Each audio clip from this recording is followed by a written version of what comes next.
Hello student, আজ আমি তোমাদের শেখাবো যে বর্গমূল নির্ণয় করো।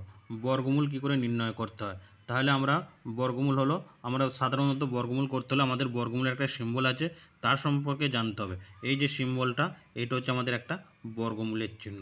আর আমরা বর্গমূল কি, আমরা ডবল ডবল সংখ্যা থাকবে, সেই ডবল ডবল সংখ্যা থেকে আমরা যেটা পাবো সেটাই হচ্ছে বর্গমূল। তাহলে আমরা 4-এর বর্গমূল, আমরা 4কে যদি বর্গমূল করি তাহলে 4 2 দিয়ে 2 গুণিতক 2 সমান 4, তাহলে 9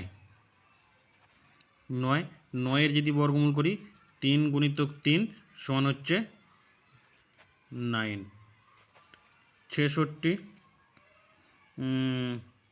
7-এ 49, 7 দিয়ে আমরা 49-এর বর্গমূল হলো 7 7-এ 49। তাহলে আমরা সাধারণত বর্গমূল আমরা কীভাবে বলতে পারি, আমরা এইভাবে বলতে পারি 2 গুণিতক 2, 3 গুণিতক 3,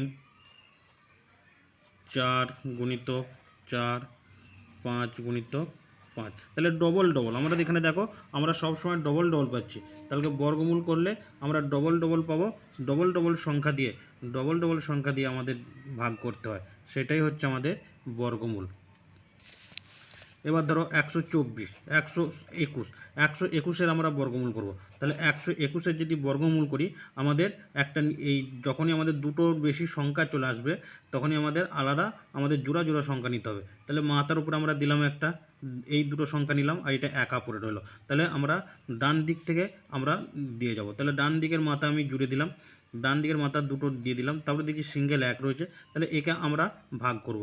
তাহলে 1 সংখ্যা আছে, 1কে আমরা প্রথমে 1 দিয়ে ভাগ করব, 1 1কে 1 মিলে গেল।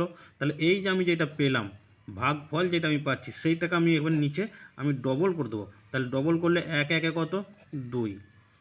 তাহলে আমার এখানে জোড়া সংখ্যা নামার কথা ছিল, জোড়া জোড়া নামবে। তাহলে আমি এখানে 21 হলো 2 দিয়ে ভাগ করতে হবে। এমন একটা সংখ্যা আমি এখানে বসাবো, সেই সংখ্যাটাই এখানে বসাতে হবে, তাহলে আমি এখানে 21 বসালাম, এখানে 1 বসিয়ে দিলাম। তাহলে আমি এখানে কত পাবো, তাহলে এখানে আমি 1 পেয়ে যাব। তাহলে 21 1কে 21 মিলে গেল। তাহলে আমাদের বর্গমূল কত হলো, 121-এর বর্গমূল কত পেলাম, 121-এর বর্গমূল পেলাম আমরা 11। এই হচ্ছে আমাদের বর্গমূল নিয়ম। তো একটা কথা মনে রাখতে হবে, আমাদের বর্গমূলের সিম্বল আর ডবল ডবল সংখ্যা দিয়ে আমাদের বর্গমূল করতে হয়। ডবল ডবল সংখ্যা দিয়ে আমাদের যেটা ভাঙা যায় সেটাই হচ্ছে বর্গমূল।